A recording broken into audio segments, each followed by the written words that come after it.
dans ce webinaire. Je remercie également Facebook pour contribuer à mettre en place un peu cette plateforme et de l'intérêt que l'on porte à ce genre de plateforme qui ont tendance à divulguer un peu plus la technologie. On est en début d'année et bonne année à tout le monde, aux différents panélistes dont plusieurs amis figurent avec moi aujourd'hui et tous les spectateurs et participants à cette conférence. On est en une période très difficile de Covid et je souhaite que tout le monde qu'il soit tout d'abord bien protégé, que Dieu nous préserve et qu'il fasse que cette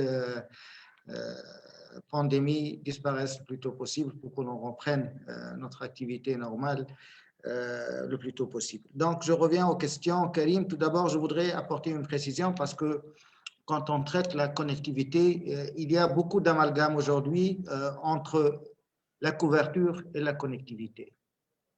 Et cet amalgame, on le retrouve par la suite au niveau des stratégies et que les gens ont tendance à perdre le nord quand ils parlent de connectivité et qu'ils visent couverture, ou bien lorsqu'ils visent couverture, ils parlent de connectivité. Donc, la couverture est un élément parmi 4 de la connectivité. La connectivité prend tout d'abord la couverture, elle prend par la suite la disponibilité des services et équipements à des prix abordables et une qualité minimale. Ça prend également une culture numérique permettant aux usagers de pouvoir prendre bénéfice des technologies en utilisant le smartphone, en utilisant les PC, savoir aller se connecter sur des plateformes, sur des réseaux, et finalement la disponibilité d'un contenu. Donc, tous ces éléments font la connectivité et que la couverture est un élément essentiel de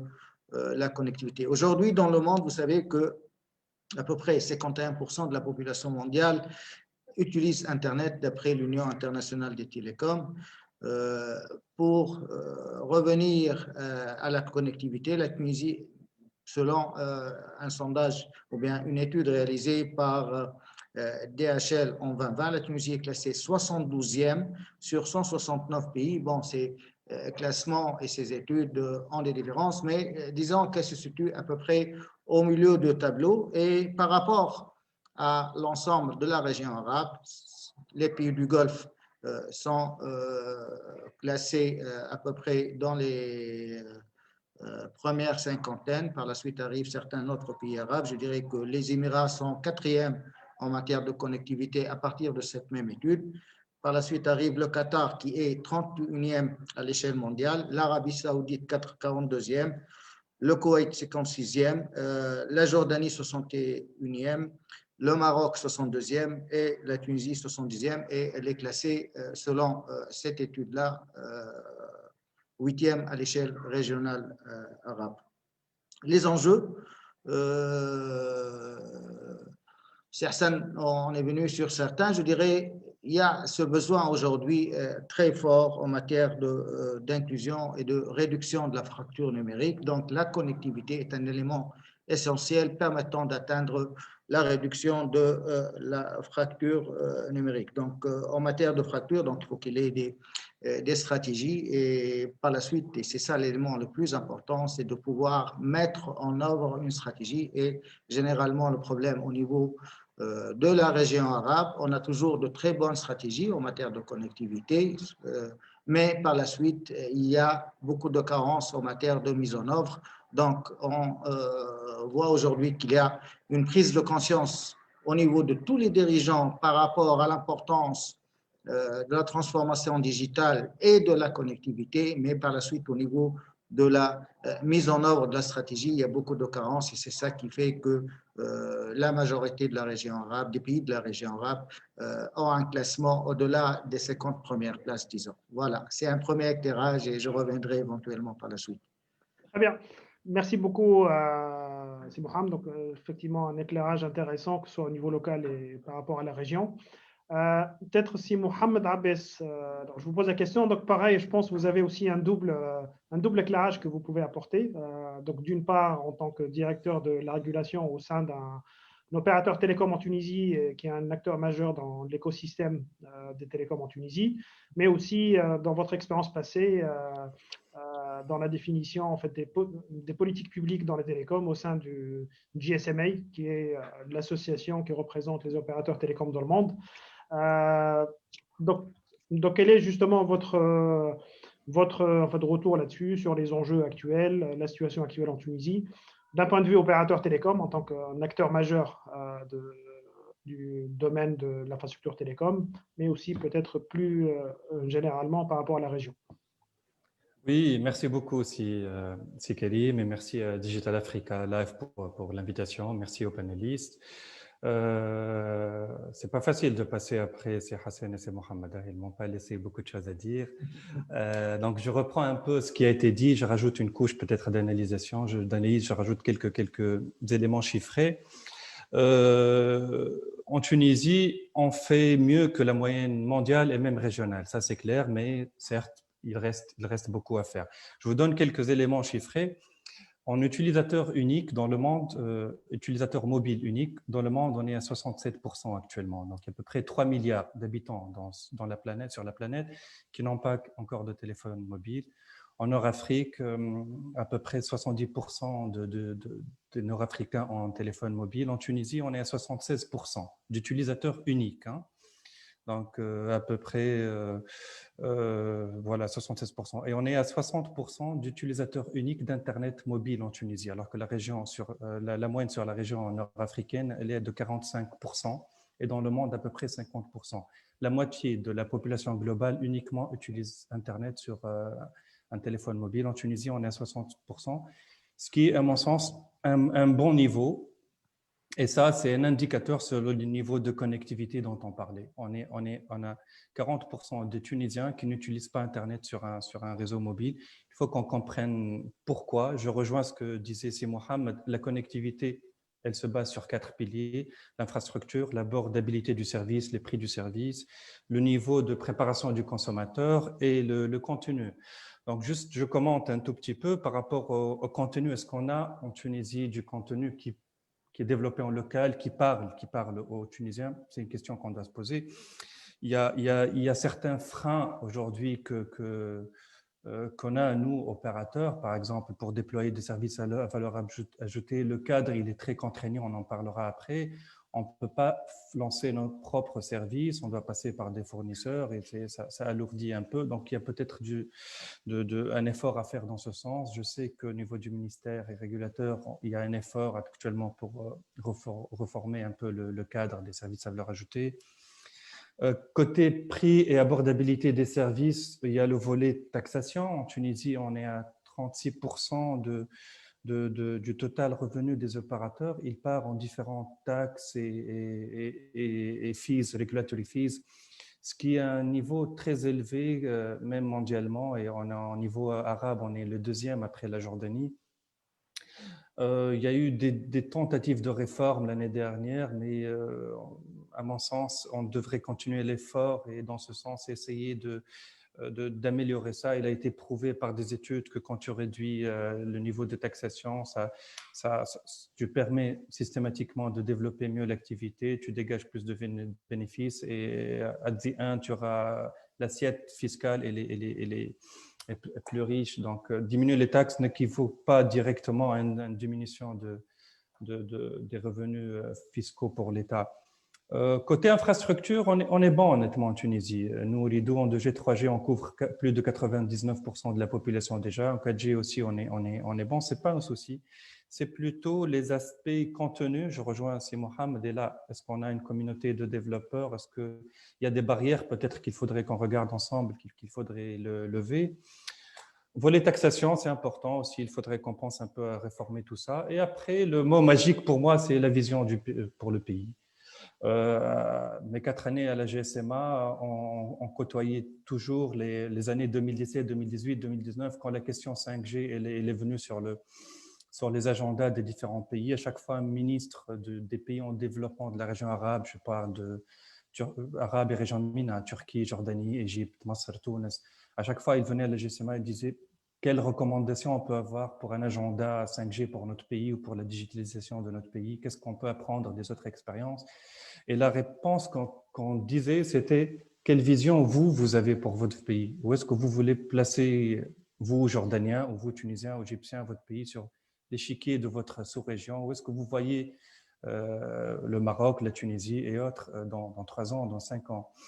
Et de là découle ton agenda, ta stratégie 5G, ta stratégie de digitalisation, ta réforme de tes lois, de ton cadre fiscal. Qu'est-ce que tu veux pour ton pays? Et après, nous, en tant qu'industrie, on peut te suivre, on peut trouver le win-win, on peut collaborer ensemble. Et la vision, il me semble qu'elle est là.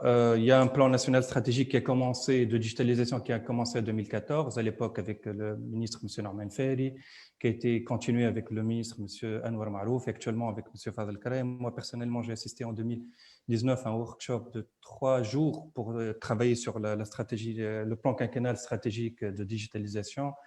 Et de là, il a découlé les 6 axes, peut-être on en parlera après avec M. Hassan, du plan quinquennal stratégique actuel de 2021-2025.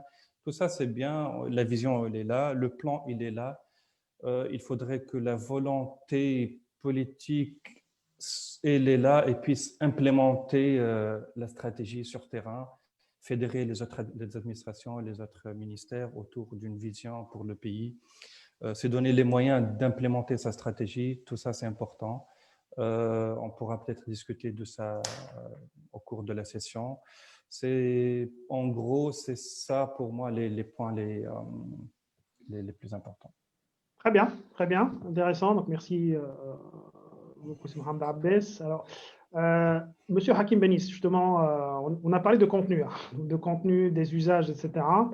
On a souvent tendance à penser que Facebook, c'est plutôt un acteur qui est sur la couche des contenus et services, mais ce n'est pas forcément que le cas. Hein. Donc, Facebook aujourd'hui intervient aussi beaucoup dans les partenariats et pour développer tout ce qui est infrastructure télécom aussi. Et, donc, ce serait intéressant justement d'avoir votre feedback pour faire le lien entre les deux et un peu votre aussi retour et éclairage par rapport à la situation de la Tunisie aujourd'hui. Et pour essayer justement de faire le lien entre la partie télécom et aussi le développement des contenus et des services. Merci Sikarim. Je tiens à vous remercier pour l'organisation de ce panel. Remercier aussi Digital Life Africa et les organisateurs de ce webinaire et ravi d'être parmi vous et merci pour l'invitation. Je rejoins ce que Si Ibn Ammar et Si Abbès ont dit quant à les barrières de la connectivité. Facebook, il y a pas mal d'années déjà, en 2012 ou en 2013, bon, déjà, notre mission, c'est de connecter un maximum de personnes à Internet et de pouvoir offrir une plateforme pour que ça rapproche les gens ensemble. Et puis, en 2012, on a réalisé que pour qu'on puisse servir notre mission, qui est de rapprocher le monde et de connecter tout le monde, c'était impératif qu'on travaille sur les fondamentaux de la connectivité de manière générale. Et on s'est sérieusement mis sur le sujet. On a développé beaucoup de produits et beaucoup de programmes qui visent tous à essayer d'adresser l'écosystème de connectivité de manière générale. Donc, quand on prend les 4 barrières qui ont été mentionnées, et je le réénumérerai parce qu'ils sont très importants, donc l'abordabilité et du service et du terminal, l'infrastructure ou l'accès, ou la couverture. Donc, même si on peut se permettre et le service et le terminal, si on n'a pas la couverture, bien évidemment, on ne peut pas être connecté. La culture numérique, et avec ça vient le savoir-faire, le comment faire, etc. de tous ces services-là. S'il n'y a pas une sensibilisation par rapport à cela, même si on peut se permettre, on a la couverture, on ne sait pas à quoi ça sert, on ne sait pas comment l'utiliser, ça ne sert à rien. Et le dernier point, donc, qui sont les services et le contenu aussi important. On essaie de travailler sur toutes les couches de ces barrières-là et on a des programmes qui visent à adresser chacune de ces barrières. Je vais citer quelques exemples de programmes que nous menons dans chacune de ces barrières. Si je prends par exemple le cas de l'abordabilité du service, nous travaillons avec plus de 100 opérateurs et en partenariat avec les opérateurs mobiles sur des modèles des modèles où on encourage un maximum de personnes non connectées à rejoindre Internet pour la première fois, à leur montrer à quoi ça sert, etc. Et puis par la suite, pouvoir les monétiser dans le life cycle, si je puis dire, de l'opérateur. Ce sont des programmes qui marchent bien aujourd'hui et qui démocratisent, si vous voulez, l'accès Internet et l'accès à Facebook. Un autre exemple pour tenir à l'abordabilité des téléphones, on travaille avec tous les équipementiers de téléphones, que ce soit Android ou que ce soit iOS, pour justement permettre à avoir nos services disponibles sur des téléphones, si je puis dire, basiques. Aujourd'hui, il y a des téléphones qui sont de l'ordre de 30-35 $, avec une connexion 4G et avec des services tels que Facebook, WhatsApp, Google ou même YouTube. Donc, je pense que ce sont des efforts qui sont non négligeables et qui aident à davantage la démocratisation des terminaux. Quant à la partie accès, infrastructure, couverture, cela est un grand volet pour Facebook. D'un côté, on essaie de développer de nouvelles technologies pour répondre à des études, pour répondre à des use cases très précis. Par exemple, on a cité la fibre tout à l'heure. On sait que la fibre est très, très chère à déployer. Il y a des couvertures, il y a des zones qui n'auront jamais de retour sur investissement, si vous voulez, vu la densité de la population, etc. etc. Donc, on travaille sur des technologies radio, par exemple. Je citerai Terragraph, qui est un point à multipoint pour essayer de remplacer la fibre sur tout ce qui est le last mile ou la partie backhaul. Nous, l'objectif dans tout ça, ce n'est pas de vendre des technologies, on ne vend pas ces technologies-là. Notre objectif, c'est de construire des écosystèmes. Même ces technologies qu'on développe, on les met à la disposition d'équipementiers de manière gratuite. Pour nous, le plus important, c'est de construire un écosystème, bien évidemment, du côté de la demande, c'est-à-dire de l'opérateur et des usagers, mais aussi de supply, c'est-à-dire les équipementiers qui trouvent qu'il y a un marché pour développer ces technologies-là. Il y a énormément de choses qu'on essaie de faire sur le côté technologique pour essayer de trouver des percées sur cette partie. Le troisième point qui est de la culture numérique, nous continuons à nous efforcer à essayer de comprendre quels seraient les moyens de sensibiliser un maximum de personnes. On a lancé quelques pilotes en Asie et en Afrique aussi pour essayer de démystifier l'utilisation des services numériques, notamment Facebook, YouTube, Google, etc., quant aux personnes qui n'ont jamais utilisé ça. Et on essaie de trouver des modèles. La plupart du temps, ce sont des modèles qui sont extrêmement resource intensive, c'est-à-dire qu'on a besoin de personnes physiques sur le terrain, à essayer, des ambassadeurs, si vous voulez, sur le terrain, à essayer d'entraîner un maximum de personnes, de sensibiliser, etc., etc. Donc, quand on regarde les premières expériences pour chaque personne qui se connecte sur Internet pour la première fois, la plupart du temps, ils ont été assistés par quelqu'un d'autre. Ça peut être un ami, ça peut être un proche, etc. Donc, on voit que ce parrainage, si vous voulez, est très, très important et on essaie de comprendre est-ce qu'il y a des outils qu'on peut mettre en place pour davantage accélérer et accroître ce parrainage. Le dernier point qui est concernant le contenu et les services, bien évidemment, il y a énormément à faire, je pense, en termes de contenu pour la région MENA en général, pas seulement pour la Tunisie.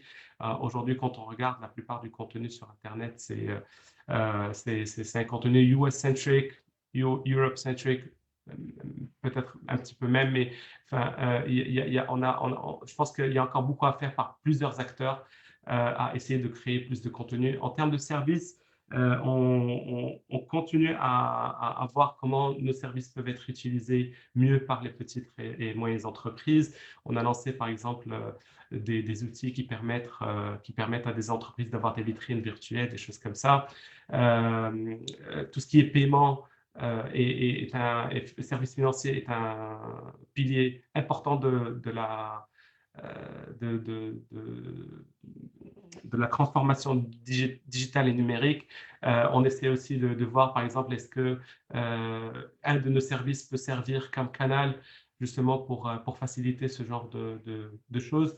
Je vais citer, par exemple, on a lancé la possibilité de faire le paiement au Brésil et en Inde à travers WhatsApp. On continue à avoir d'autres marchés sur lesquels on peut ramener ces fonctionnalités-là. Donc, je pense qu'il y a énormément de choses à faire. Là, je vais m'arrêter. La Tunisie, je pense, elle se situe au-dessus de la moyenne régionale. Mais je pense qu'il reste encore beaucoup de choses à faire. Voilà, merci. Très bien, très bien. Donc, merci beaucoup pour tous ces éclairages, M. Hakim. Peut-être pour passer à un deuxième sujet, pour un peu se projeter et voir un peu ce qui se passe surtout dans le monde et faire le lien avec les priorités et les développements des stratégies en Tunisie. Peut-être un petit tour de table aussi pour un peu avoir vos différents éclairages et retours d'expérience en termes des différentes en fait, tendances mondiales et régionales. Donc, comme vous le savez, dans ce domaine, les choses évoluent très vite, hein, que ce soit en matière de technologie mixte, en matière d'écosystème des acteurs, du rôle de l'État, du rôle des acteurs privés, en matière de régulation, en matière de cadre juridique. Les choses évoluent beaucoup dans le domaine de l'infratélécom. Bien sûr, tout ça est lié aux besoins en termes d'usage.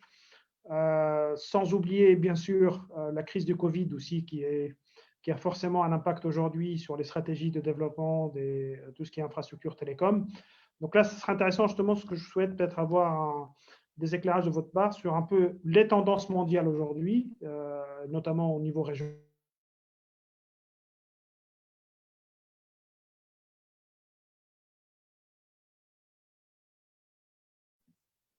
Est-ce qu'on a perdu le son de Karim?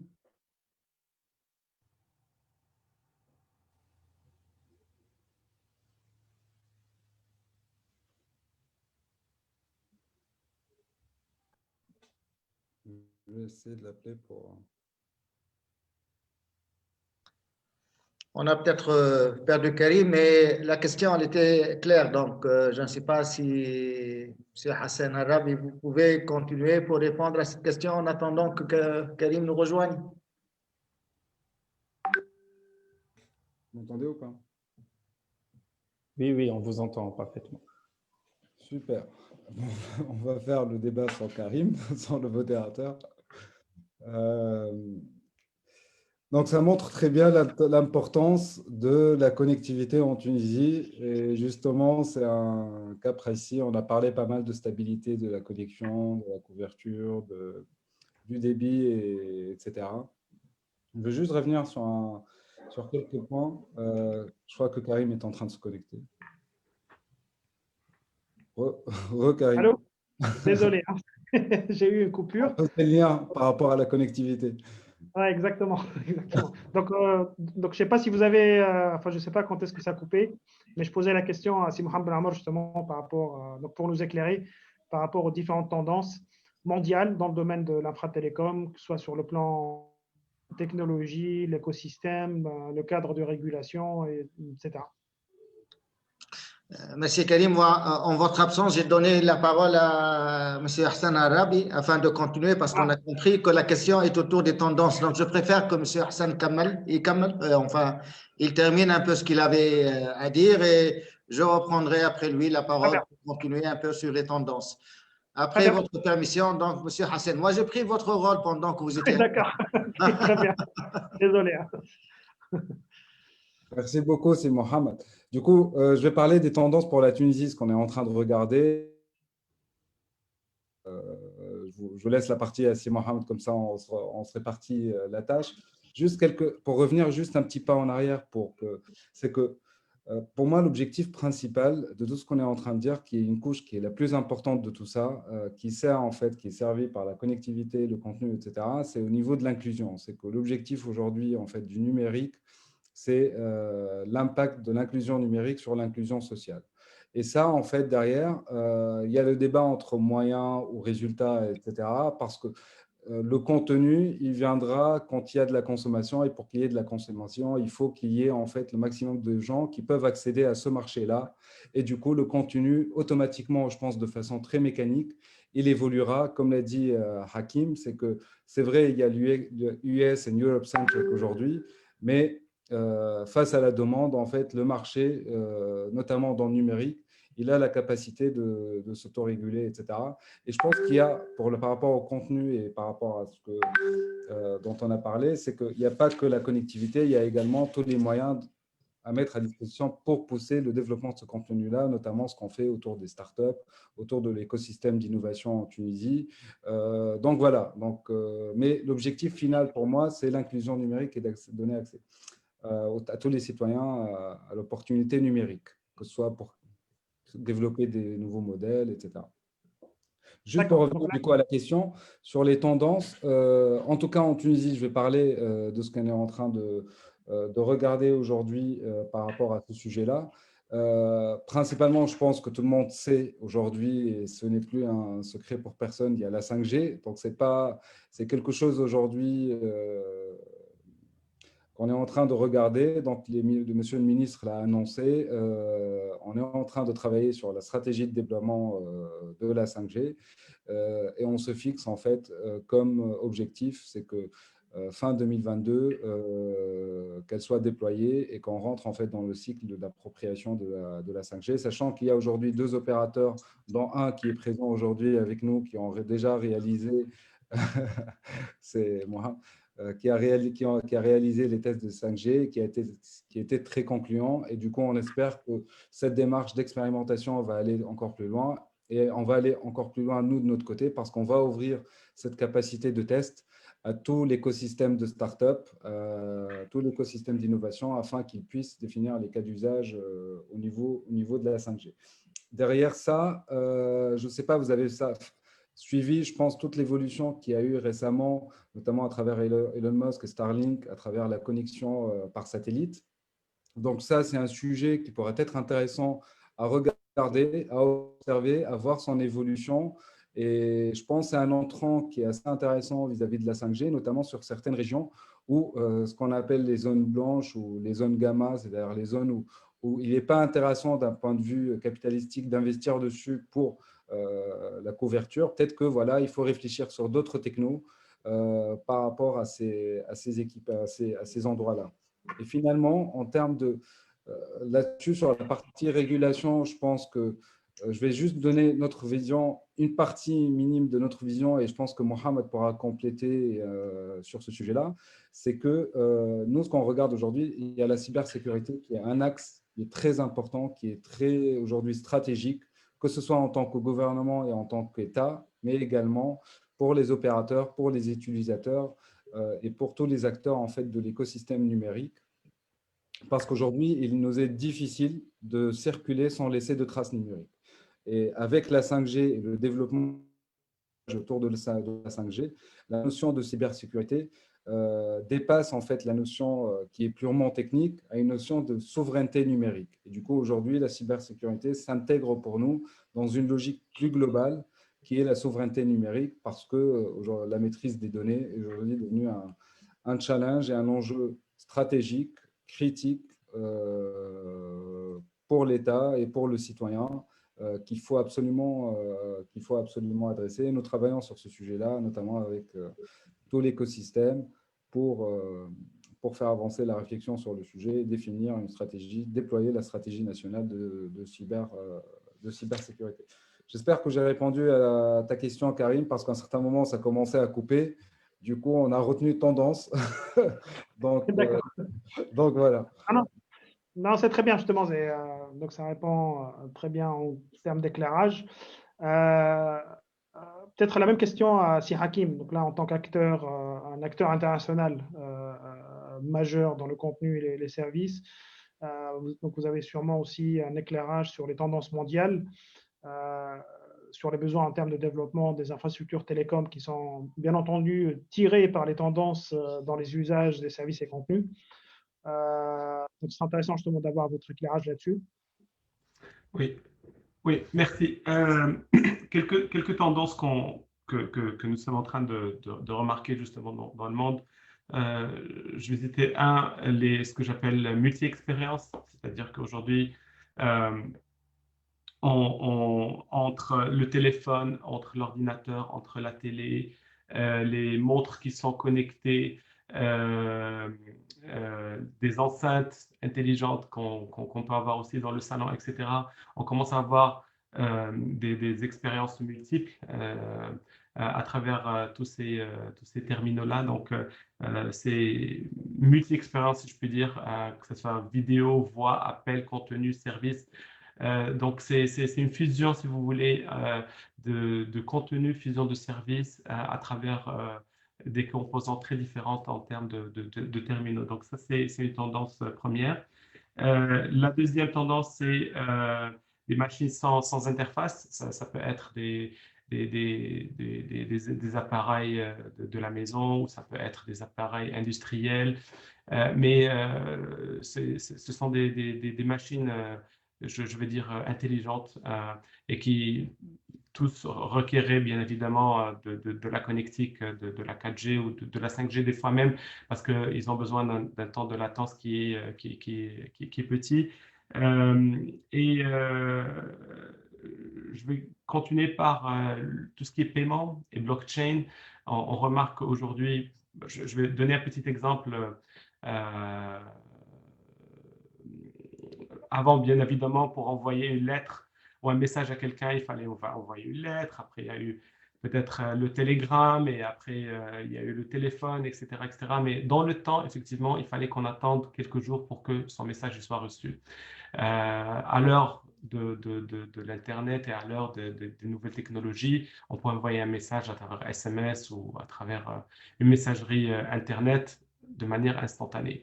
Ceci n'est pas le cas pour le paiement. Aujourd'hui, toujours pour faire et faciliter des paiements, on doit toujours attendre des jours.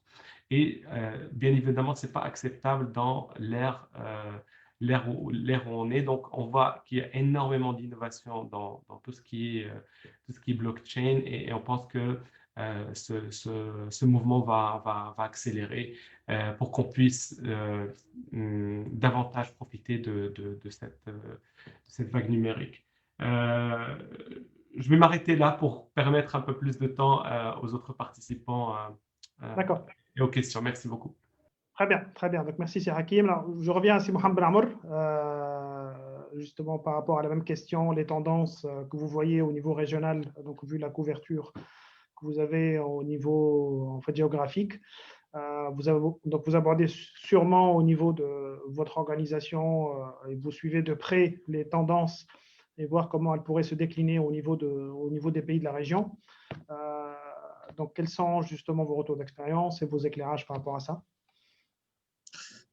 Merci Karim pour cette question. Donc, moi, je rejoins Si Hassan en ce qui concerne la 5G, parce que pourquoi la 5G? La 5G, tout d'abord, parce qu'elle va pouvoir intégrer, compte tenu de ses caractéristiques, l'ensemble des nouvelles technologies qu'on est en train de voir. Quand on voit le big data, quand on voit l'intelligence artificielle, quand on voit l'IoT, etc. Et tous ces éléments ont certaines exigences en termes de rapidité, en termes de quantité, en termes de latence.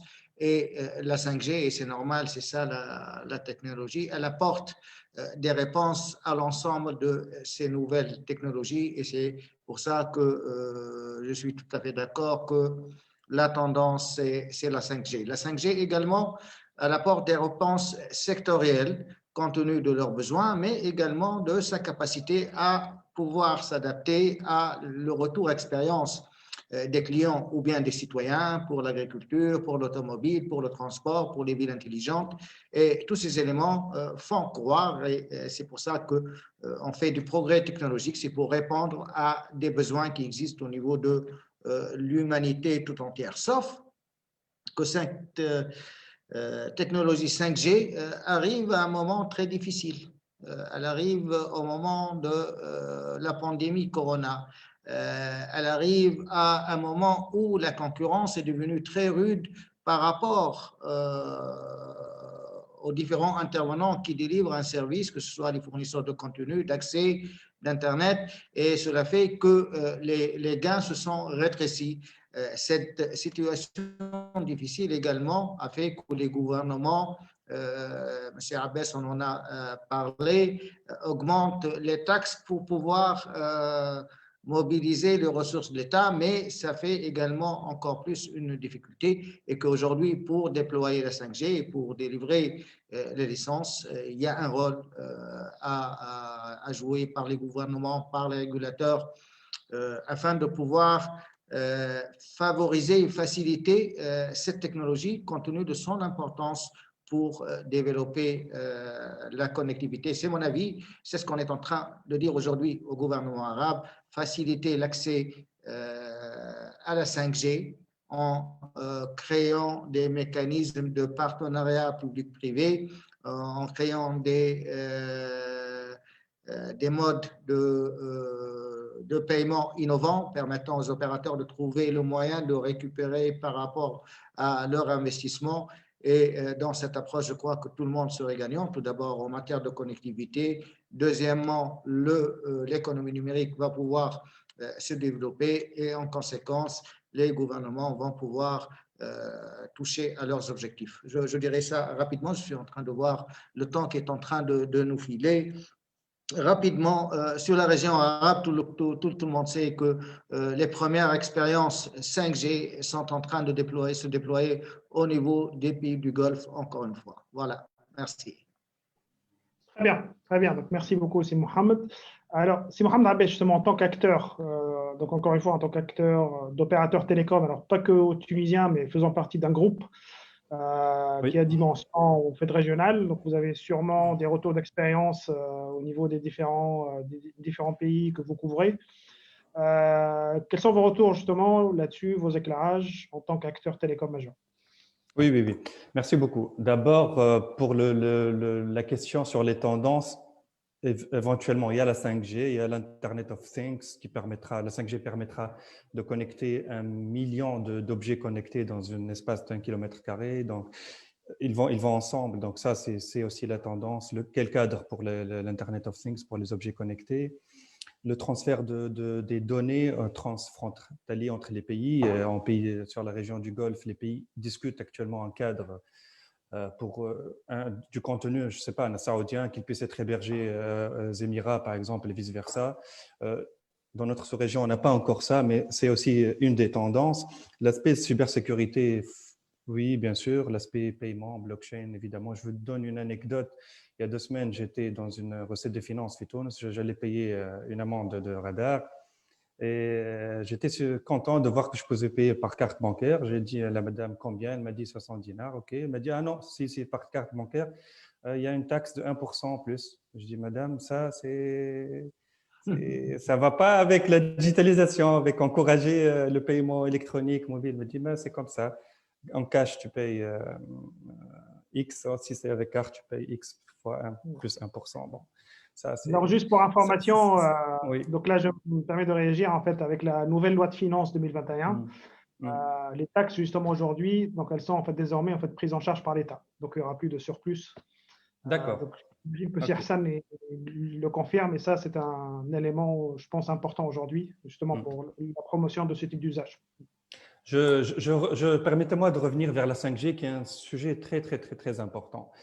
Comme disait Si Mohamed, oui, les pays de Golfe ont été parmi les premiers de le monde. Et là, je rejoins ce que j'ai dit au début. Il faut avoir une vision pour le pays. Ces pays-là, Qatar, Émirats, Saoudite, Koweït, leur vision, c'était être parmi les leaders mondiaux et régionaux pour dire, voilà, on est fort, on est costaud, on est riche, on peut déployer la 5G, on veut être parmi les premiers. Et ils ont réussi, ils ont déployé ça. Maintenant, quel use case? Qu'est-ce qu'ils sont en train de vendre, la 5G dans leur pays? Il n'y a pas beaucoup de choses. Hein. À part le Fixed Wireless Access, il n'y a pas grand-chose. Moi, j'étais dans un séminaire il y a moins d'une année où un opérateur saoudien il disait, d'accord, on a déployé plus de 3000 BTS qui sont actuellement on air 5G, mais on vend pas grand-chose là-dessus. Donc, aidez-nous, à l'époque, c'était à la GSMA, aidez-nous à trouver des use cases. Donc, pareil pour la Tunisie, la 5G, c'est bien. Il faut la lancer au bon moment. J'ai entendu M. Hassan disait que vers fin 2022, ça devrait être commercialisé. pour moi, je dis, ouvrons le débat, discutons ensemble, c'est quoi les difficultés. Aujourd'hui, l'industrie des télécoms n'est plus dans ses meilleurs états, hein, qu'ils étaient à la fin des années 90, début des années 2000. Aujourd'hui, en Tunisie, on a 2 sur 3 opérateurs qui ne sont pas dans leur meilleure situation financière, mais l'État continue à considérer, et ça pas qu'en Tunisie, un peu partout dans le monde en développement, continue à considérer l'industrie comme une industrie, on nous place avec le secteur bancaire, par exemple, on est surtaxé, mais honnêtement, il faudrait un peu revoir tout ça. Il faut ouvrir le débat. 5G, c'est bien, mais quand et dans quelles conditions, quel mécanisme de licence, quelles obligations on va mettre dans la 5G, quelle obligation de couverture, est-ce que c'est une couverture nationale pour un pays comme le nôtre, est-ce que c'est pertinent ou pas, quel prix on va mettre pour la 5G. Un prix d'entrée, un prix de licence fort implique un niveau de déploiement lent et par contre, par exemple, Saoudi, Qatar, Émirats, c'était gratuit la licence de la 5G, mais en contrepartie, il y avait une obligation de déployer rapidement. Saoudi pareil, Qatar, c'est un prix très, très, très faible. Nous, je ne sais pas quel modèle vers où on va en Tunisie. Nous, notre recommandation, c'est de nous impliquer dans ces discussions, dans la stratégie. On veut être partenaire, on veut que ça réussisse. On n'a pas le luxe en Tunisie de ne pas réussir notre lancement 5G.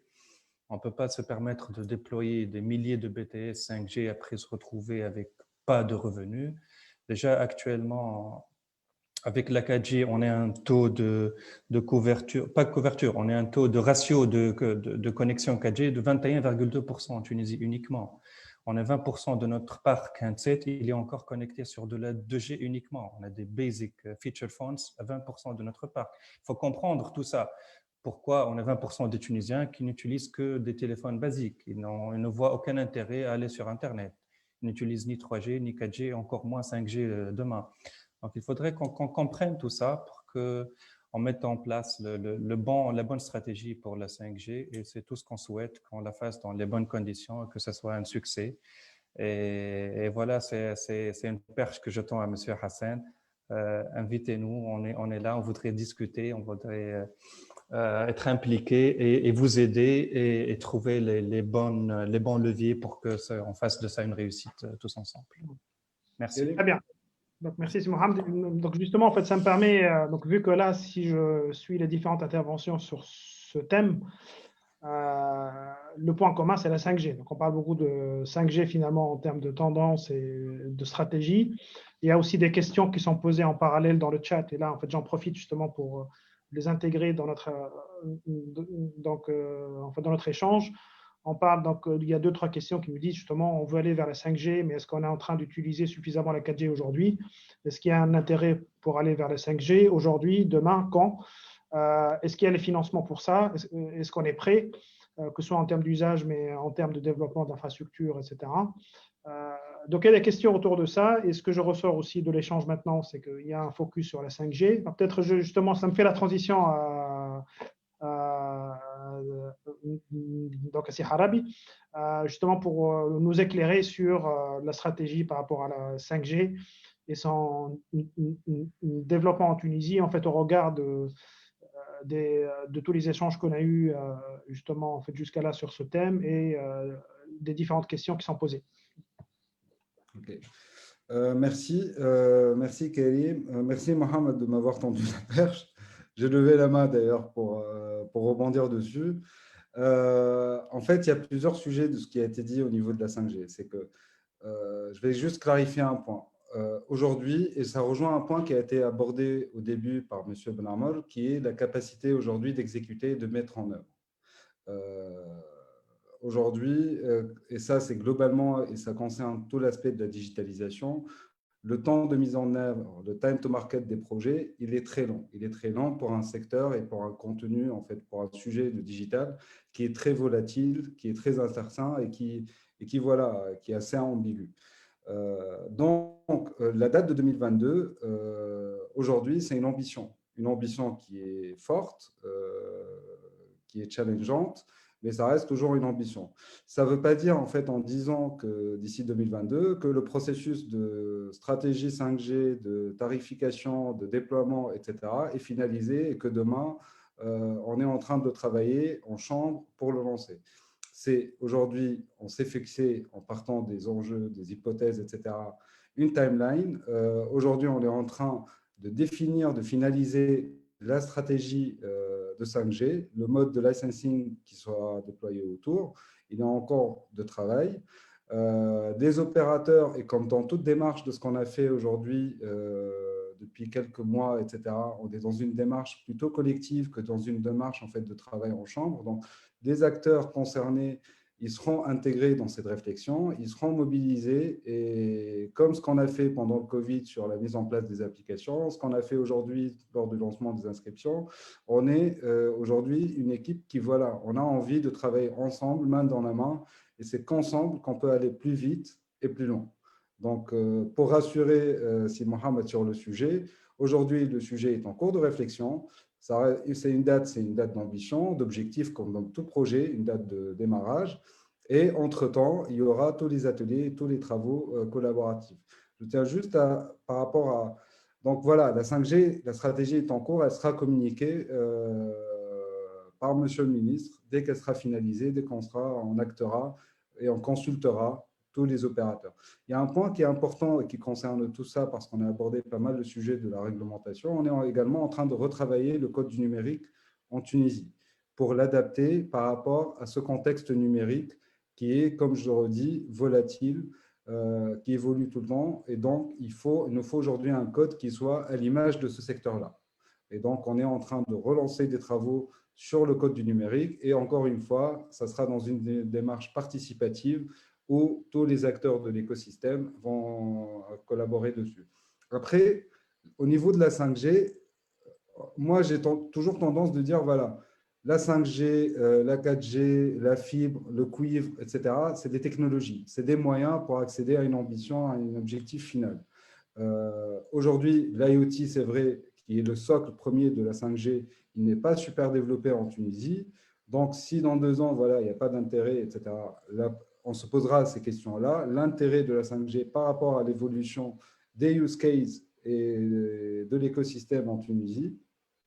Mais on ne va pas refaire des histoires anciennes où on se retrouve perdant à la fin. L'idée, c'est d'être dans une logique de win-win où chacun peut se retrouver son intérêt et de construire ensemble ce chemin-là.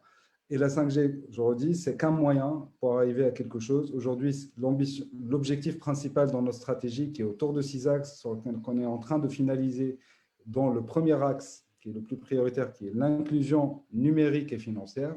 Et dans l'inclusion numérique, c'est donner accès à l'ensemble de la population partout sur le territoire à une connectivité stable, décente, c'est-à-dire avec une bande passante assez intéressante. L'Égypte, par exemple, dans leur plan stratégique, ils ont fait une stratégie où ils garantissent du 50 mégas à tout le monde. Et c'est le ticket d'entrée, c'est-à-dire si on n'est pas capable de fournir les 50 mégas, eh ben, il faut scaler son système. On est en train de réfléchir sur le sujet. Il y aura un débat autour de la THD, le très haut débit en Tunisie, qui s'ouvrira dans les prochaines semaines. Et donc voilà, avec un objectif final, c'est que n'importe qui, dans n'importe quelle région en Tunisie, puisse disposer, voilà, se connecter à Internet. Et je pense derrière la connectivité et l'inclusion, elle ne touche pas que l'Internet, elle touche également les usages. Aujourd'hui, on voit beaucoup l'évolution comme l'a dit Hakim, en fait, des usages autour de l'intelligence artificielle, autour de l'algorithmie, autour des chatbots, autour du RPA, etc.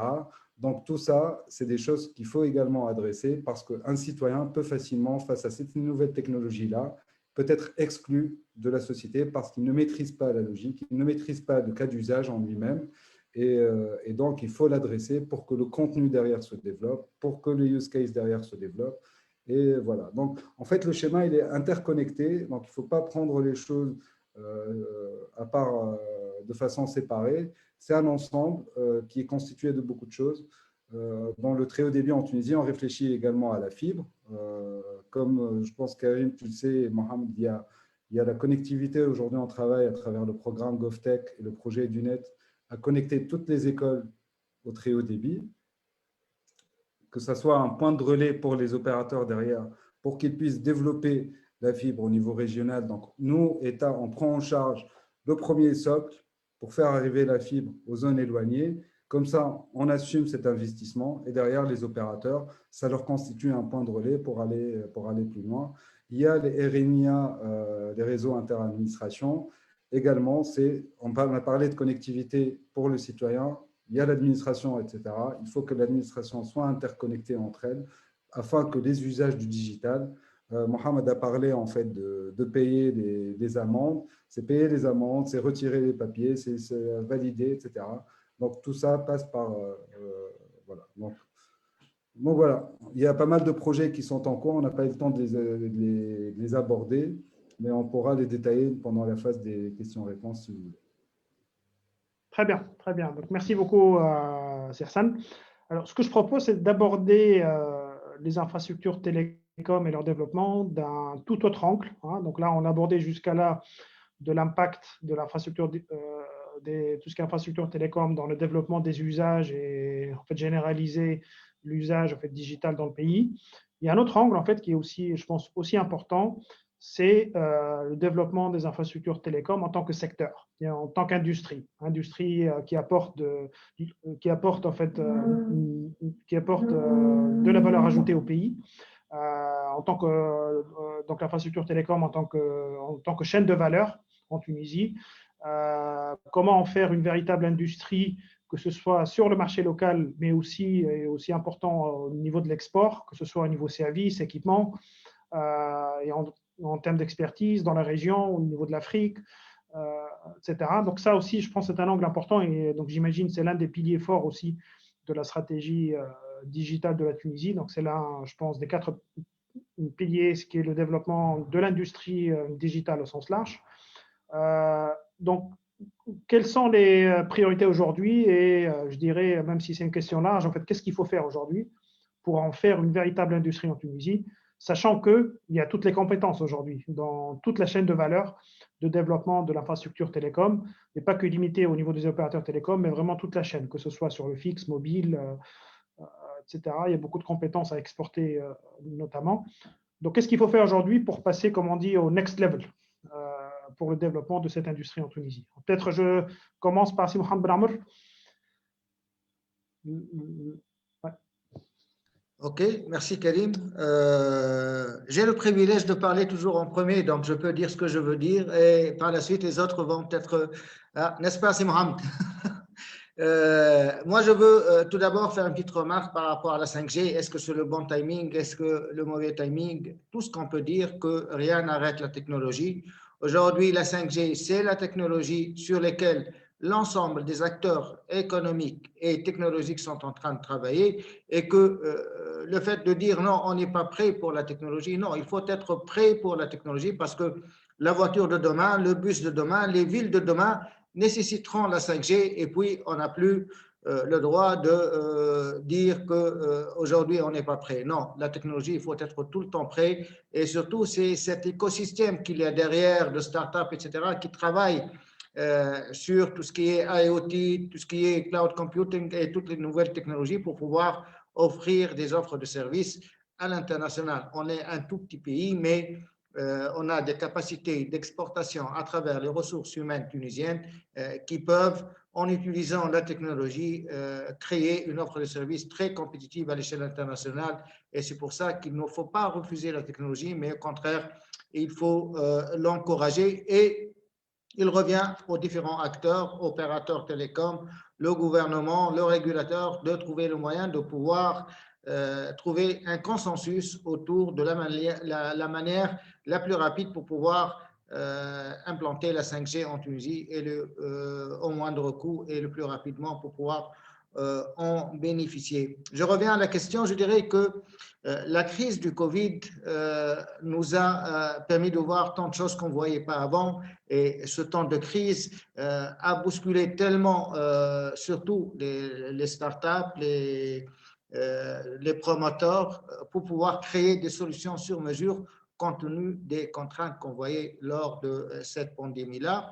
Et on a vu au niveau des différentes universités, au niveau des complexes technologiques, un nombre impressionnant de solutions innovantes se basant sur les technologies de l'information et de la communication. Et c'est entre autres grâce à la présence d'une qualité et d'une quantité de connectivité au niveau de ces endroits-là qu'on a pu promouvoir les petits promoteurs et les petits start-upers. Donc, je dirais que la connectivité offre un élément déterminant pour encourager l'innovation et c'est pour ça qu'il faut miser davantage sur la connectivité. Voilà.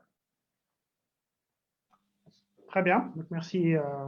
Donc peut-être c'est Mohamed Abbès, donc en tant que effectivement un acteur majeur de la chaîne de valeur, hein, comment vous voyez faire passer la Tunisie au prochain palier?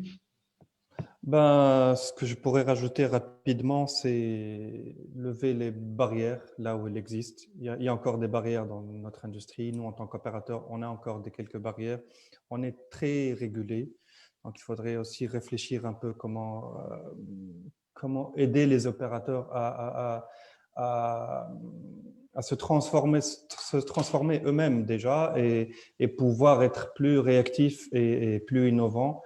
Aujourd'hui, on souffre un peu d'un cadre qui est là depuis une dizaine d'années, qu'on essaie tous ensemble de réformer. Donc, message 1, lever les barrières. Message 2, réformer les cadres. Revoir la taxation, c'est très important pour donner cette bouffée d'oxygène à une industrie qui commence à souffrir honnêtement sur les bilans comptables, je veux dire, pour qu'on puisse se concentrer sur l'innovation, sur accueillir nos jeunes startups. Nos lois aussi, la Startup Act, par exemple, c'est une loi vraiment, elle est magnifique. Hein. Il faudrait qu'on reste sur cette lignée, qu'on think out of the box, qu'on trouve des idées, qu'on sorte de nos cadres, qu'on aide nos jeunes. Ils n'ont pas besoin vraiment qu'on leur dise quoi faire, mais vraiment leur ouvrir les ailes, lever les barrières et on les laisse travailler. Nous, en tant qu'opérateurs, on a juste besoin de pouvoir peut-être opérer plus rapidement, être d'un cadre plus flexible et c'est tout. On n'a pas besoin de plus que ça. Être impliqué dans les stratégies, et on est le gouvernement, le ministère, le régulateur, on est vraiment partenaires. On a un bon esprit collaboratif, qu'on continue sur cette lancée. Et voilà, je n'ai pas d'autres arguments à rajouter plus que ça. Très bien, donc merci. Merci. Monsieur Hakim, peut-être un peu votre vision là-dessus. Toujours la même question, comment faire passer au next level l'industrie des télécoms et de l'infrastructure télécom en Tunisie? Oui. Je me rejoins à ce que dit M. Namour et M. Abbas aussi. Je ne vais pas rajouter sur les points qu'ils ont mentionnés. Peut-être je mentionnerai un point supplémentaire, c'est l'infrastructure terrestre en termes physiques, en termes de fibres, bien au niveau de la Tunisie, mais aussi allant à l'Afrique. Je pense que la Tunisie peut jouer un rôle de hub numérique, c'est-à-dire qu'il faudra penser à quel type de projet d'infrastructure de câbles terrestres il faudra mettre en place pour justement pouvoir à cette industrie de la possibilité de fleurir dans le pays. Ça, c'est d'un côté, mais aussi à l'ouverture à l'international côté Méditerranée, je dirais. Donc, plus d'ouverture, je dirais, sur des investissements, aussi sur des câbles sous-marins, des choses comme ça. Donc, pour moi, déjà, tout ça commence par tout ce qui est basics, c'est-à-dire s'assurer que, effectivement, la Tunisie a une infrastructure forte, reliant vers l'Afrique, mais aussi reliant vers le monde, l'Europe, les États-Unis et aussi le Moyen-Orient. Donc, ça va de là. Et puis, faire comme les Allemands dans les années 20, ils ont construit des autoroutes très, très, très larges avant même que les voitures ne soient populaires. Donc, je pense que c'est un petit peu la philosophie qu'il faut prendre. Merci. Très bien. Merci, M. Hakim. Alors, justement, je finis sur cette thématique avec M. Hassan pour un peu voir justement du côté du ministère et au niveau de la vision. Alors moi, plutôt connaissant le marché africain donc, sur lequel en fait, j'opère, ce que j'ai constaté avec l'arrivée du mobile, donc avec le GSM il y a plus de 15 ans, avec l'arrivée de la fibre, donc on a vu qu'il y a un certain niveau de compétences qui a été en fait, développé en Tunisie et qui a pu en quelque sorte en fait, s'exporter en Afrique. Hein, dans le développement des réseaux mobiles en Afrique et aussi on le voit aussi aujourd'hui hein, dans le développement au niveau des backbones, des réseaux de fibres donc au niveau de l'Afrique. Peut-être pas au bon niveau et on pourrait faire en fait beaucoup plus. Donc la question, et je reviens toujours à la 5G, est-ce qu'on ne pourra pas profiter aujourd'hui, tirer profit de l'arrivée de la 5G pour essayer de développer cette industrie, les compétences locales et avoir vraiment une vision et une stratégie par rapport à ça pour développer les compétences, en faire de la Tunisie une sorte de hub par rapport au déploiement de la 5G et surtout en fait, l'exporter dans la région. La réponse est pour moi, j'imagine. La question est pour moi. Absolument. J'aime bien votre idée et c'est exactement ça, Si Karim, et ça se rejoint exactement avec ce qu'a dit Si Mohamed par rapport à… En fait, ce qu'on est en train de dire, c'est l'évolution des technologies. Aujourd'hui, l'avantage dans le secteur numérique, de façon générale, que ce soit la connectivité, c'est-à-dire la partie infra, ou même les technologies de façon un peu plus large, c'est cette notion que vous avez présentée de volatilité, d'évolution rapide des technologies. Tous les 2 ans, il y a une nouvelle technologie qui arrive et qui, redistribue les cartes. C'est-à-dire, il y a toute une technologie qui arrive, il y a une phase un peu de flottement où on ne sait pas c'est quoi ces technologies, comment ça va se fonctionner, etc. Et cette phase de flottement présente une opportunité pour pouvoir se positionner dessus, être parmi les premiers en fait à se positionner. Moi, j'ai vu une étude qui est assez intéressante où en fait quasiment tous les pays arabes, en fait, dans la courbe d'évolution du digital, de l'économie digitale, on est en première phase. Sachant qu'après la première phase, après il y a les phases qui maîtrisent le digital et après il y a les pionniers. Donc quasiment, on s'est des bits de cours. Et c'est la même chose dans ces technologies-là. Donc, ça présente des opportunités, effectivement, peut-être à travers la 5G, maîtriser la 5G. Après, je pense qu'il y a eu d'autres pays qui sont sur le coup de la 5G. Donc, je pense peut-être que ce n'est pas la technologie sur laquelle il faut se positionner. Mais bon, à voir. Ça peut présenter une opportunité pour nous qui pourra être intéressante au niveau international. Et dans cette logique-là, si on revient par rapport aux orientations stratégiques aujourd'hui, moi j'ai parlé de l'inclusion numérique qui est un des axes. Un deuxième axe qui est numéro 4, c'est l'avance technologique. Comment doter la Tunisie d'une capacité de se positionner sur les technologies de rupture et d'émergence, que ce soit de type, par exemple, je ne sais pas, IA, blockchain, quantum computing, la 5G, etc., afin de définir une stratégie claire et une stratégie qui peut nous transformer en un pays qui, en queue de train, à un pays en tête de train. Et je pense dans l'environnement numérique, dans les technologies, c'est possible parce que, comme j'ai dit, ça change tout le temps. Et à chaque changement, on a vu la Chine avec la 5G qui est devenue un leader. Elle est en train de devenir à travers l'IA.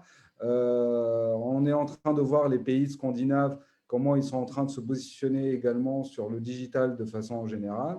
Donc, il y a énormément de choses qui évoluent sur ces sujets-là. Et du coup, ça présente également notamment une opportunité. Et je pense que c'est une opportunité qu'il faut travailler, qu'il faut définir avec les opérateurs. Et je pense que le rôle de l'État dans ce sujet-là, c'est d'être un appui à ces acteurs-là pour la capacité, la compétence, l'expertise tunisienne vers l'international. On peut être un driver, un catalyseur pour justement embarquer un écosystème et aller communiquer dessus, le brander, le vendre, que ce soit en Afrique, dans la région arabe, MENA de façon générale. Et donc, on voit ce rôle de l'État, on le voit, on essaie de le mettre en œuvre et on va accentuer sa mise en œuvre dans les prochains mois sur certains axes. Donc, je pense, grosso modo, je ne sais pas si ça répond à la question. Après, la diversification des opérateurs, je pense que Mohamed peut en parler, c'est que typiquement aujourd'hui, on a parlé pas mal de paiement digital, qui est un des axes également de l'inclusion financière dans notre stratégie. Aujourd'hui, les opérateurs travaillent ensemble pour constituer un établissement de paiement qui va être un des vecteurs de cette inclusion financière, c'est-à-dire du paiement mobile. Et je pense que ce type d'expérience, ce type de projet, il faut le multiplier. C'est-à-dire, on est un petit pays, tout le monde se connaît, on a déjà travaillé ensemble, on a réussi à déjà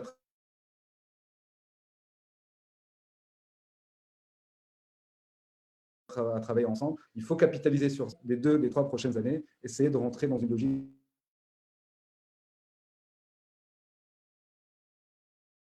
Donc, voilà un des exemples où comment les opérateurs peuvent évoluer, peuvent se diversifier en changeant de rôle, de passer d'un opérateur télécom, mais de s'appuyer sur ce rôle-là pour être un opérateur de paiement. Très bien, très bien. Donc, merci Hassan pour cet éclairage. Alors, il nous reste un peu plus que 10 minutes. Alors, j'ai essayé de suivre les questions qui ont été posées depuis le début. Alors, il y a un certain nombre pour lesquels il y a eu déjà la réponse au fur et à mesure lors de cet échange, mais j'en retiens encore quelques-unes que, en fait, j'en profite de citer, donc de partager ici, donc avant de faire le tour de table final. Donc, l'une des questions qui est un peu générale. Donc, on nous dit en fait en Tunisie, on a vraiment toutes les expertises, le capital humain, il est bien là dans le domaine de l'infrastructure télécom, alors qu'on peut faire beaucoup mieux en termes de développement de la connectivité, que ce soit pour développer les usages ou en faire une véritable industrie. Et donc la question, en fait, de quoi est-ce qu'il faut agir? Est-ce que c'est un problème de gouvernance, de financement, de vision? Donc c'est un peu la question qui est posée. Alors je ne sais pas qui souhaitera prendre la parole par rapport à ça, ou peut-être si vous avez, plusieurs d'entre vous justement souhaitaient intervenir par rapport à cette question. Je ne sais pas si Mohamed, Sirsan, oui.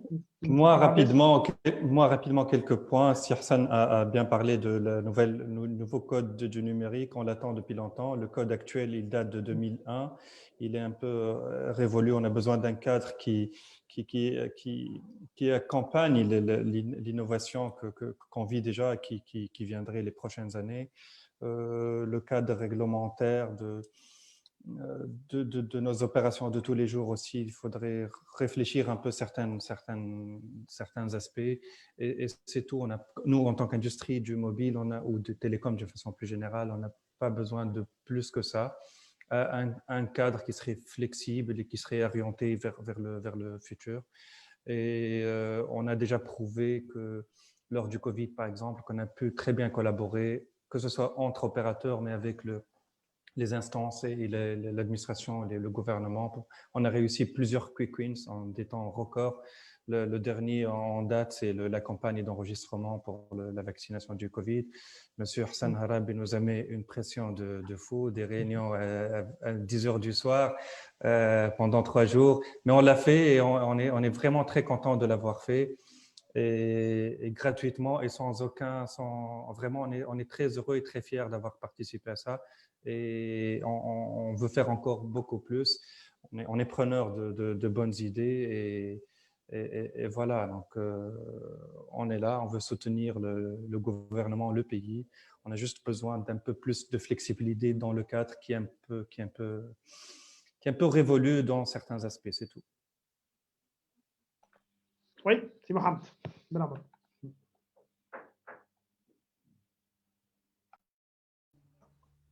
En fait, vous êtes en mute, si Mohamed, vous pouvez... On a dit que le mot le plus célèbre, vous êtes en mute ces derniers temps. Donc, ça a été le cas également durant notre conférence. Je disais qu'en partie, j'ai répondu à cette question. Pourquoi j'ai répondu? Parce que il y a un problème un peu généralisé dans la région arabe, dans bon nombre de pays arabes, disons, pour ne pas généraliser, qu'il y a une certaine différence entre l'intention et la réalisation. L'intention est bonne, on veut faire, on veut réaliser, on veut données, mais par la suite, au niveau du déploiement, il y a des insuffisances. Donc, aujourd'hui, pour pouvoir un peu satisfaire ces demandes et ces soucis dégagés par celui qui a posé la question, c'est de pouvoir avoir tout d'abord les moyens de nos ambitions, faire des plans pour lesquels on sait mobiliser les ressources financières nécessaires financières et humaines pour pouvoir les exécuter. On a de très bonnes ressources humaines, il suffit tout juste de mobiliser les fonds nécessaires pour l'exécution et avoir une approche gestion de projet pour pouvoir délivrer à temps, parce que la plus grande insuffisance aujourd'hui, c'est la capacité de pouvoir exécuter ces plans et ces programmes à temps. Voilà.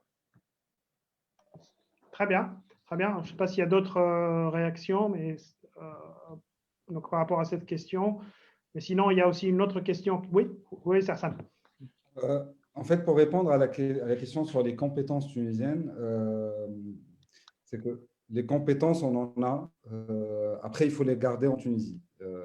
Ça, c'est le premier point, parce que nos compétences, que ce soit dans les télécoms ou ailleurs, dans le secteur du numérique, beaucoup de gens, beaucoup de pays nous en envient et du coup, ils les prennent. Donc, il y a un travail à faire à notre niveau, pour favoriser la rétention des compétences en Tunisie. Ça, c'est le premier élément.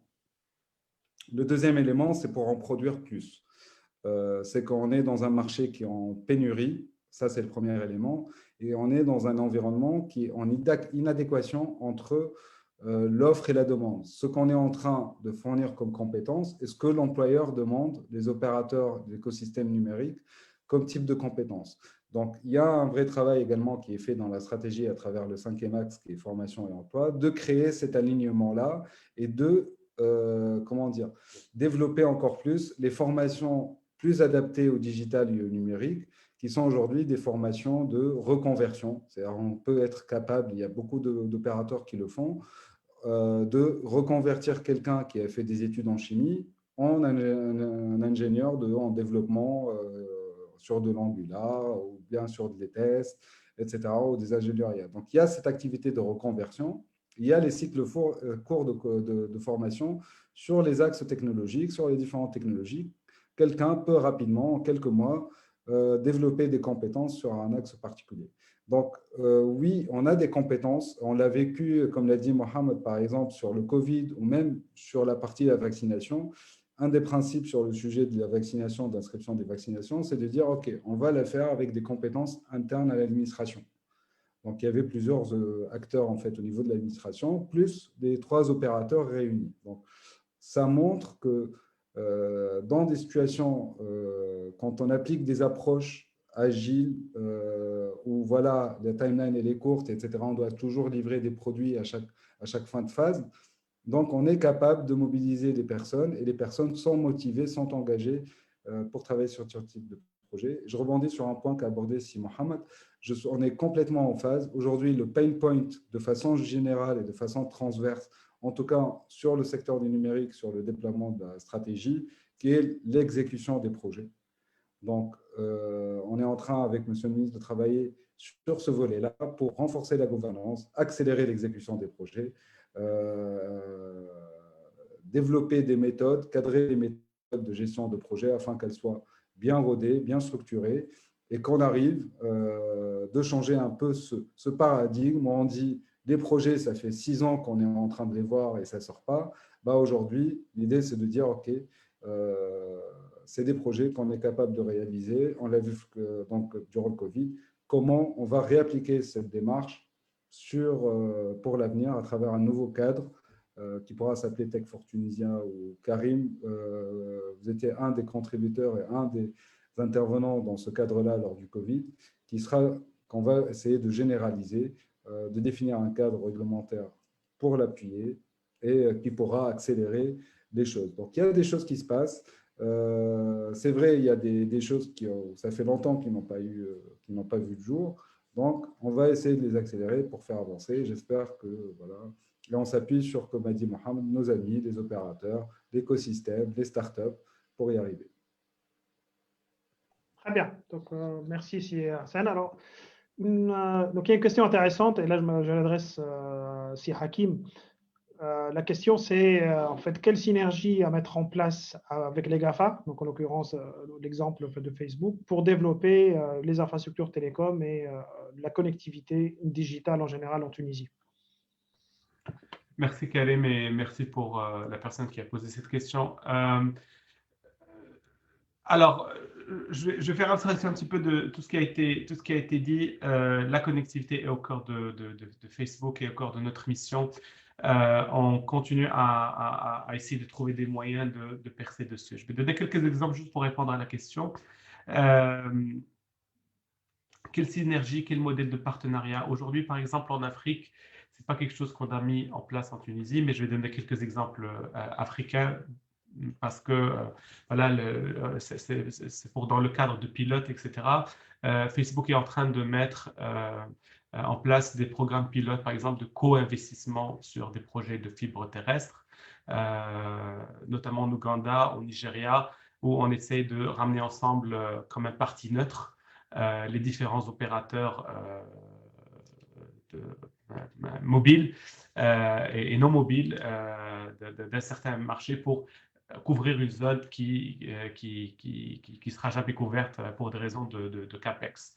Ça, c'est un exemple. Un autre exemple, c'est par exemple notre projet To Africa, qui est un projet de câble sous-marin, l'un des plus gros chantiers de projets sous-marins, si vous voulez, 30 km, vous m'excusez, reliant un petit peu toute l'Afrique. Malheureusement, ce câble-là n'est pas relié à la Tunisie pour, je pense, plusieurs raisons. Je pense une des raisons est la réglementation, mais voilà. Donc, ça, c'est aussi un autre exemple de travail qu'on essaie de faire en partenariat avec les acteurs locaux, notamment les opérateurs, en collaboration avec les régulateurs, etc., etc. Donc, juste pour citer quelques exemples. Et aussi un dernier exemple,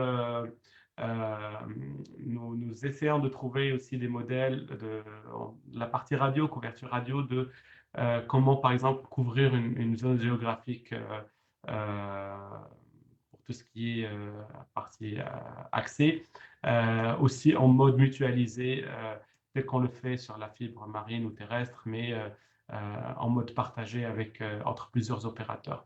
Un dernier point peut-être, on développe énormément de technologies. Je vais citer une des technologies qui est Supercell, par exemple.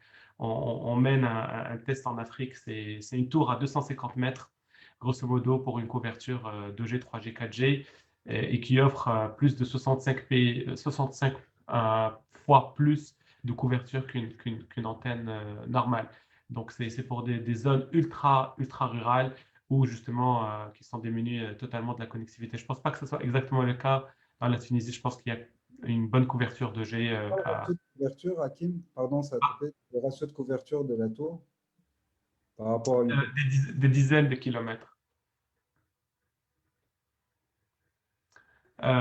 C'est toujours en mode pilote, mais on a un communiqué de presse externe et je serais ravi de partager plus d'informations dessus.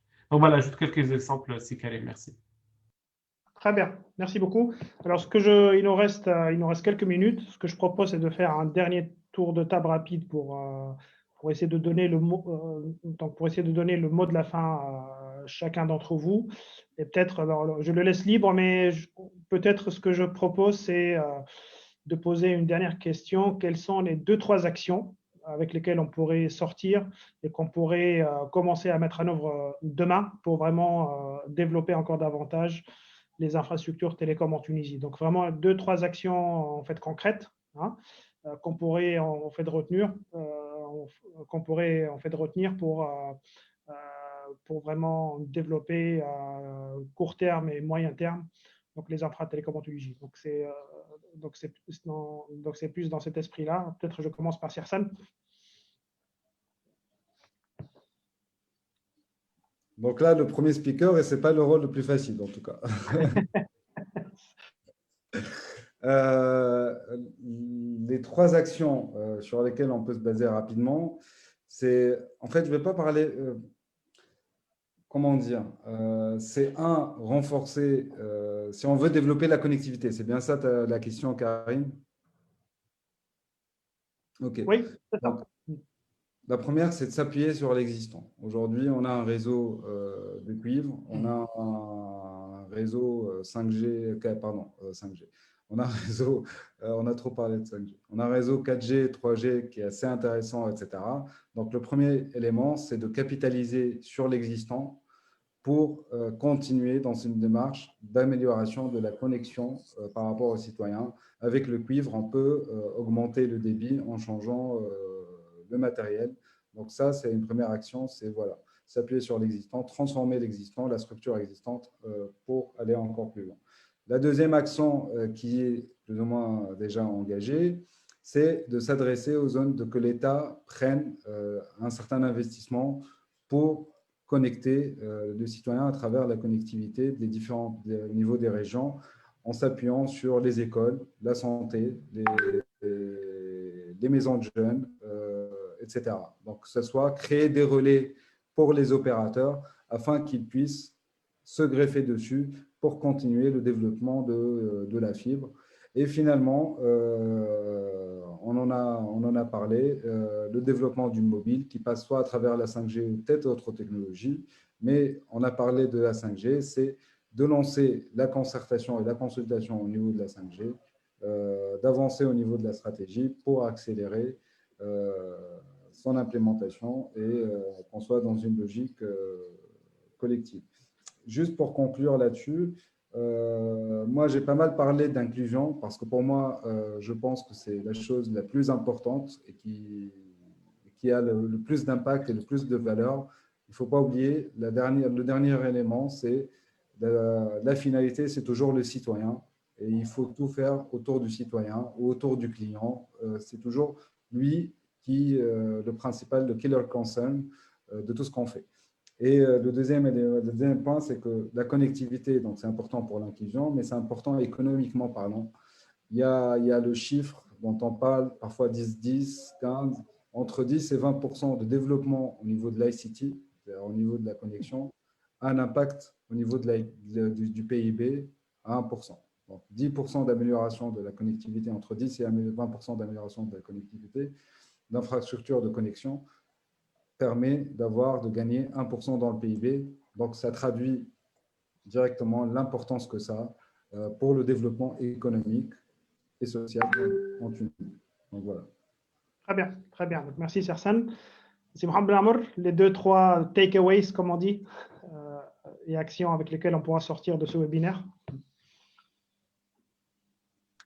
Merci Karim. Donc, takeaways, peut-être non, mais je vais donner 2-3 points comme ça. Et tout d'abord, je voudrais saluer la présence parmi nous, parmi les participants, et je la remercie d'être parmi nous, Madame Souad Siel, présidente de la Chambre canado-tunisienne, et que j'ai vu, elle a posé une question hier par rapport à l'offre tunisienne, par rapport à la connectivité, et je crois qu'elle a trouvé des réponses, surtout à travers ce qu'a présenté Si Mohamed Abbas et Si Hassan Arabi par rapport à la connectivité en Tunisie. Deuxième élément, rapidement, j'ai vu un des commentaires, non, Monsieur Mohamed, la digitalisation, c'est pas la 5G. J'ai jamais dit ça.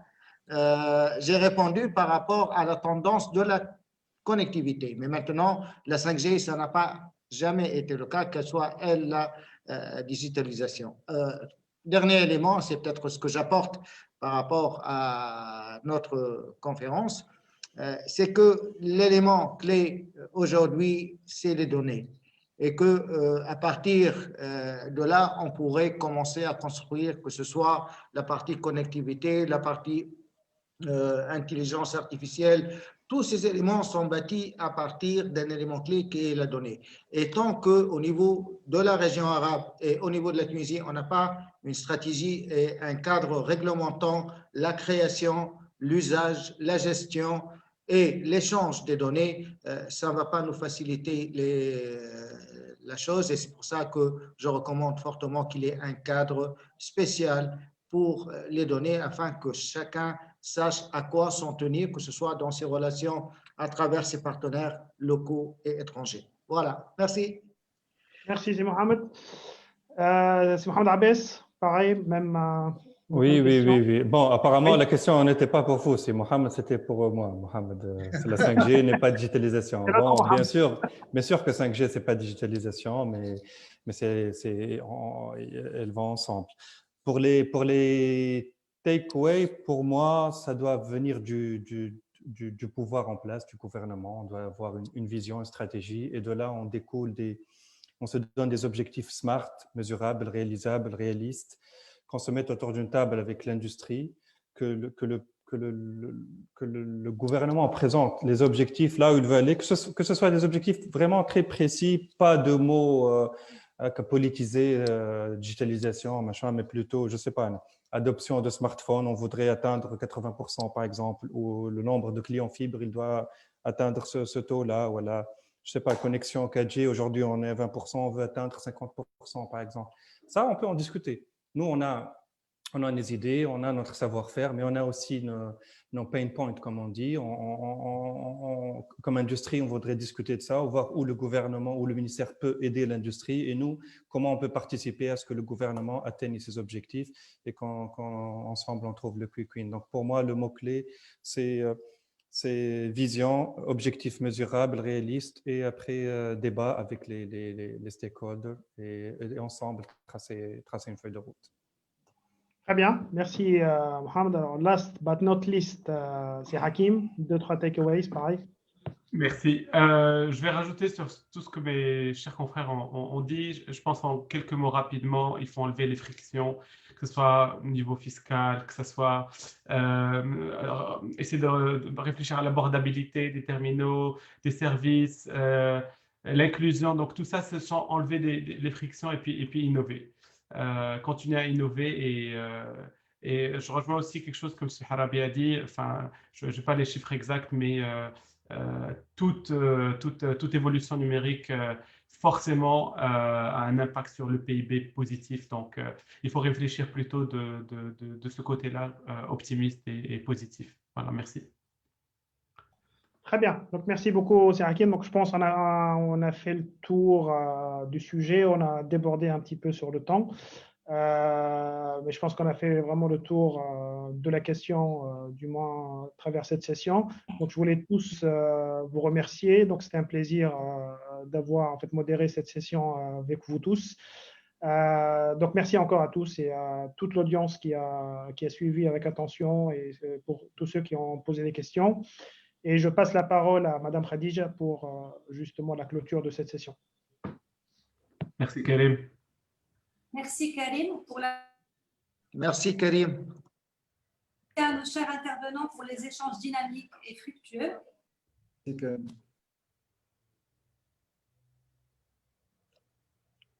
Pour d'autres webconférences spéciales Tunisie. À très bientôt. À très bientôt. Au revoir. Merci. Au revoir. Merci. Bye bye. Au revoir.